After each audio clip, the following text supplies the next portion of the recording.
850 million. That is the number of African youths that is projected by the year 2050. Just think about that staggering number. 850 million will represent 40% of the world's of the world's youth population. And when you think about it, that highlights a huge demographic powerhouse capable of changing Africa. But it also has the potential of changing the world depending on how we harness the potentials that exist in those African youths. But the big question is, will they be the next generation of trailblazers, leaders such as Dr. Ngozi Okonjo-Iweala, the Director General of the World Trade Organization, or Adebayo Ogunlesi, whose conglomerate acquired the London City Airport and who has significant shareholding in Gatwick Airport?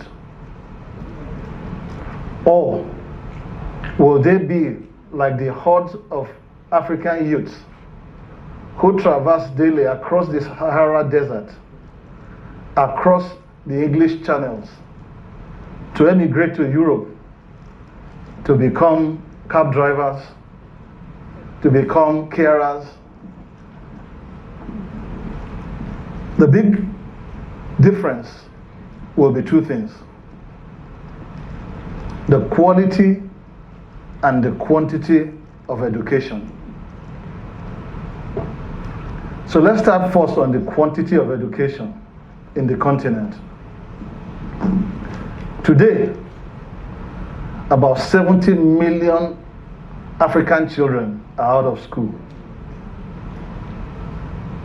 But the situation is not much different, even in tertiary education. Take Nigeria, for example.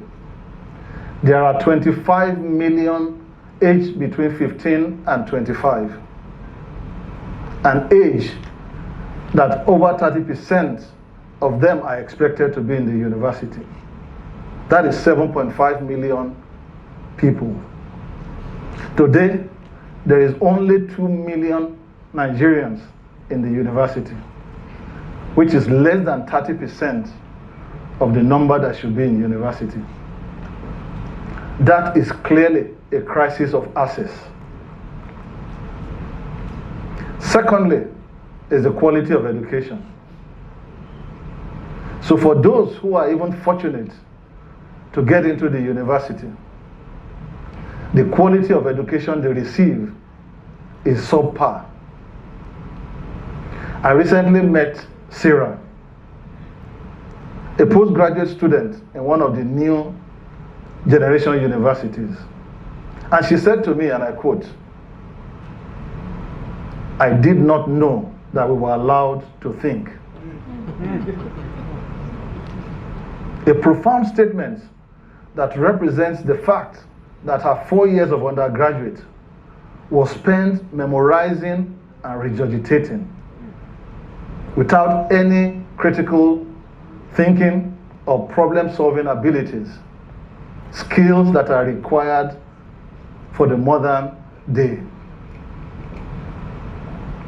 So, the quality of what many of our universities in Africa still provide is really not preparing the youth for the future. However, in every challenge is an opportunity. Whenever young Africans have been provided with the right skills and the right tools, they have gone to do significant things, making impact across the continent. Take the story of Inyi Aboyeji and Chimamanda Adichie. Inyi has been able to co-found Andela and Flutterwave, two billion-dollar organizations and unicorns that are really making a difference in Africa, having impact and creating jobs. Chimamanda has written several novels and essays, and those have been changing the narrative about Africa, and she's also inspiring a new generation of writers. This is what is possible with the right quality of education. And as the great Nelson Mandela said, education is the greatest weapon to bring change about in the world. This is not just a slogan, but a blueprint for Africa's transformation. Where transformative education has been provided, it has clearly differentiated individuals in the society. And many new generation universities in Africa are starting to provide this quality of education. Take Nigeria, for example, where a group of credible industry professionals have come together to build a top 50 university in the world. Their mission is to develop young Africans to be able to become competitive globally and to become world beaters. I am proud to be the president of that university. And the university is not just training individuals, it is transforming minds. With access to world-class faculty from Ivy League universities who train in an experiential and practical learning, with access to industry players who define programs, curriculum, and provide mentorship for the young ones, along with an experience in a capstone project that provides entrepreneurial learning for the young Africans in the university. The results have been astounding, I will tell you. One of the ventures that you have seen or listened to today, if you've been here earlier, has raised over $2 million in seed capital. Another of the ventures has seen turnover in excess of $10 million every month.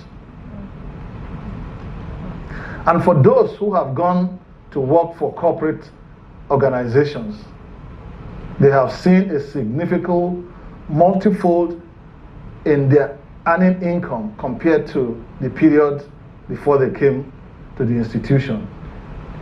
So clearly, transformative education makes a significant difference in the lives of young Africans. But there are personal angles to this as well. One of which is about Mary.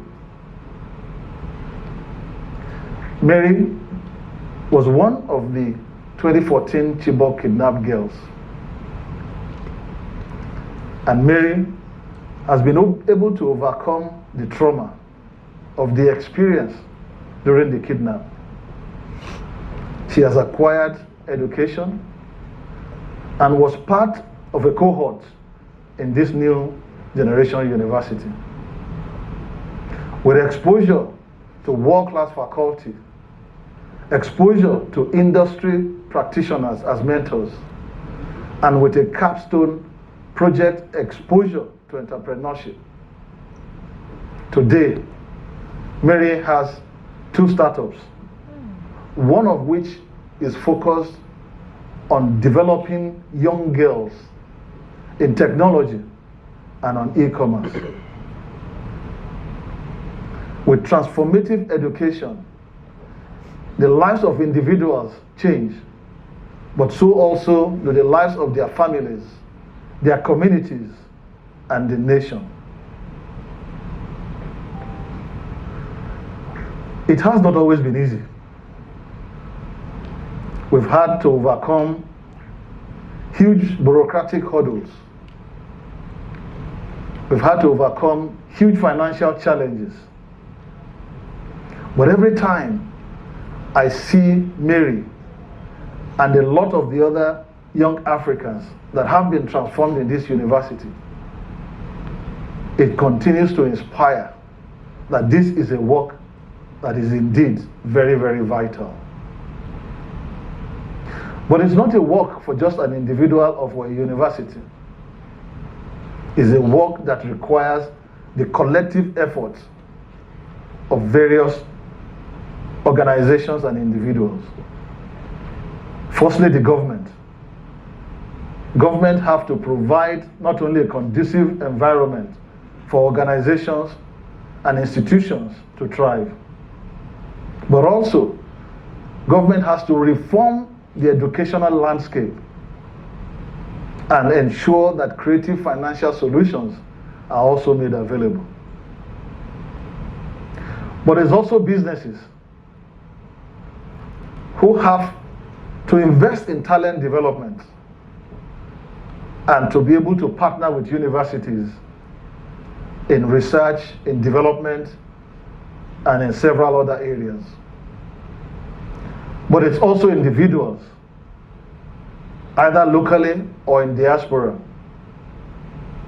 who need to contribute to endowments and to think about scholarship for those that are in need. So think about it. A future where young Africans, empowered by transformative education, are leading Africa into new heights. This is not just a dream, but it is clearly a necessity. Mary is just one example, but there are millions of African youths in need of all our support. The government, businesses, and individuals. And the time is now to turn that dream and vision into a reality for the 850 million. Thank you very much.